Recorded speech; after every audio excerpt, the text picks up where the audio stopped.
Okay guys, so basically ito yung unang beses akong dumaan from STX to MLEX. And wala akong idea kung magkano yung toll fee talaga. So basically galing ako sa Bataan, pauwi na ng Manila.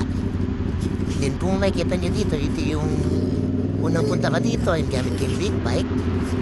So first, ayun, hindi siya pumipitek, hindi pa rin nag-open yung, umaangat baba na, hindi ko alam kung ano tawag dyan. So naghihintay ako, and wala nangyayari. So yun nga, kumaway sa akin si ate, and then ang sabi niya is, card daw. Okay. Ang dapat kasi ng RFID ko is 600 plus, 670 something. Which is, I think, is kasya na.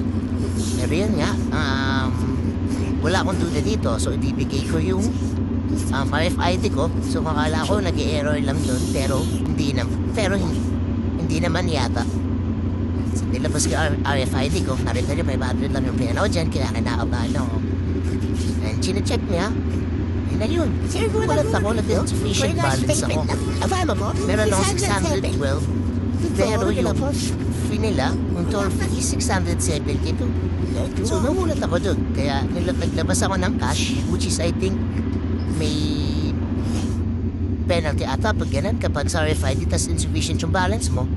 Pero salamat kay ate kasi hindi na ako pinano or something. So nag-open na and continue na 672 from Bataan to NX Manila. Palabas ako ng Manila dyan, mag-exit ako sa pier sa north. So, yun, gulat ako kasi 676 yung papunta kasi ako dito, nasa 300 plus lang. Pero pag galing ka pala sa STX, sa sobrang gulat ko, pinirim ka na lang yung motor ko. So, yun lang guys. Hindi na ako dadaan sa STX plus 40 kilometers eh.